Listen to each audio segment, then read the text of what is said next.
That's something entirely different and a bit more high-tech, because an innovation of how residents of one picturesque Wiltshire village have described a surge in the number of visitors using drones to capture images of the area.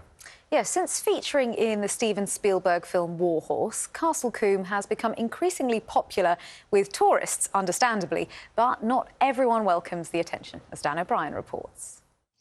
The picture postcard Wiltshire village, home to only a few dozen, yet it welcomes tens of thousands of visitors every year. Castle Combe's featured in all manner of period dramas, most famously Steven Spielberg's War Horse. It's my horse, sir.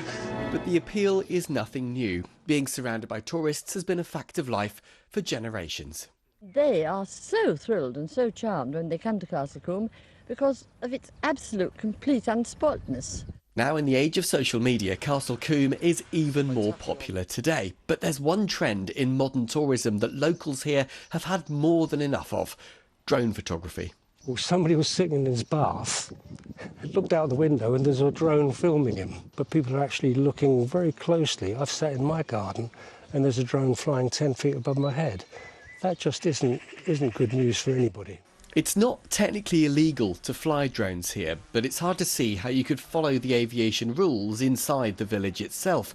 These vary depending on the weight of a drone, but you're not meant to fly over crowds.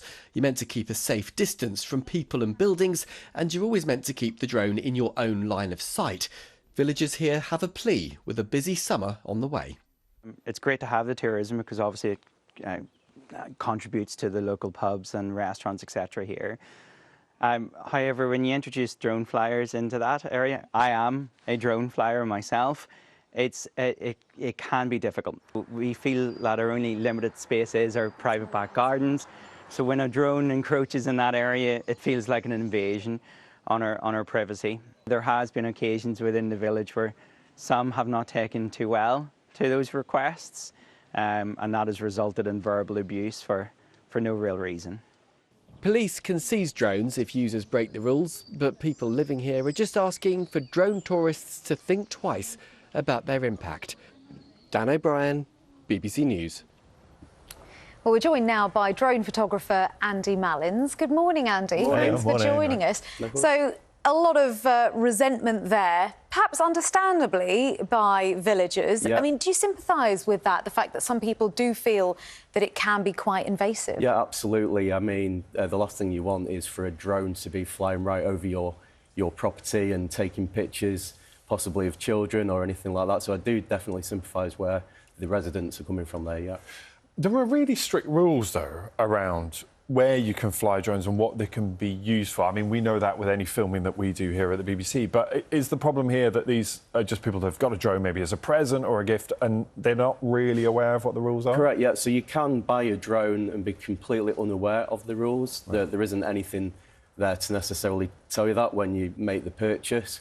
So you have to go onto the CAA website and read all the rules there, get an operator ID, make sure you fix that to your drone, get insurance if you want to do it commercially. So there's various things you've got to factor in, and also it depends on the size of your drone as well in terms of what you can do in regards to where you can fly. And I guess some of it's to do with the technology, isn't it? That as the technology gets better, the drones get smaller, they're able to lift bigger cameras or whatever. Talk to me about what you do, because it's not your full-time job, is it? No, it's not. It's very much started as a hobby and it's got a lot bigger over the years, but I tend to take photos out at nightscape, so in the cities of Manchester. Oh, wow, we're just looking at some of these now. Wow. Yeah, and over in London, Birmingham, Newcastle. So when I'm flying, obviously I've got to be wary of people around. You know, the cities are congested, the buildings are tall. There's various things I've got to factor in when I'm flying. Yeah, these are some of your really stunning shots there, Andy. But for people who are unhappy about drones flying over them, say, there's nothing actually legally to stop drones flying over someone's house or garden, is there? No, so when you go to fly, you've got to make sure you're not in a flight restriction zone or there's no temporary flight restriction zone. So that may be near airports, near prisons. You've got to watch out for those kind of things. But other than that, you take off on public land and there isn't any bylaws set, then you are actually fine to fly. So it sounds like there's a lack of awareness perhaps on both sides of this, aren't there? Yeah, absolutely, yeah. And the CAA, I believe, are making some changes in the future for some more transparency.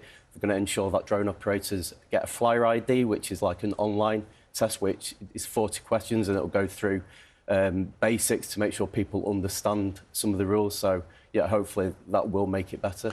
I mean, the way that we can collect these sorts of images now, you know, it's incredible, some of the stuff we're looking at there. And you can sort of see the practical uses of it as well. I know that, you know, if people are wanting to sell their house as an estate agent, it's a really useful tool, isn't it? You know, or even in, you know, sort of the practical application, you know, being able to go up and look at tool structures and check for any problems. We see that they are useful, they are here. Is this just about tightening the rules around their use? And it's a bit, at the moment, certainly in the sort of amateur market, a bit of a Wild West. Yeah, definitely. It's more about people having more awareness of where they can fly, not flying over crowds, making sure that they stay away from people and not invade people's privacy, basically. And do you think we might see some of the guidance and rules around it change? Because it's still, relatively speaking, a new area, isn't it? Yeah, so like we were saying earlier, the rules will be changing. I think it's in the next year or so. The CAA have got several proposals where they want to change the rules, so that should hopefully improve people's awareness of where they can and can't fly.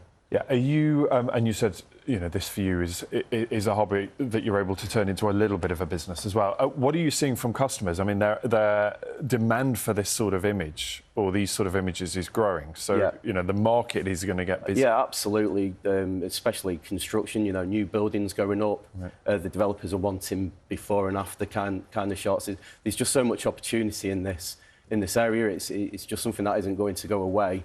And as the sky's getting increasingly crowded, so not only are you having to comply with the rules, but make sure you're not near other drones. Absolutely, yeah. So whenever you're out flying, you just got to make sure there's no drones near, because the last thing you want to do is have a collision in mid-air, especially when it's around a lot of people. So. Have you had a confrontation with anyone? I mean, how is it when you're out and about? Generally, it's fine. I can be flying in, you know, areas that are highly populated, and I don't get approached that often, but occasionally it does happen, and that is quite often people's lack of understanding about the laws. You have to educate them and not get into any confrontation, because that's the last thing that you're going to want to do, really. Yeah, of course it is. Andy, so good to talk to you. Thanks for explaining that. Thanks for coming in this morning, Andy. Beautiful pictures as well. Thank you so much. That's it from Breakfast for today. Back tomorrow, of course, from 6. Enjoy whatever you're up to today. Enjoy the sun. We'll see you very soon. Bye-bye. Bye.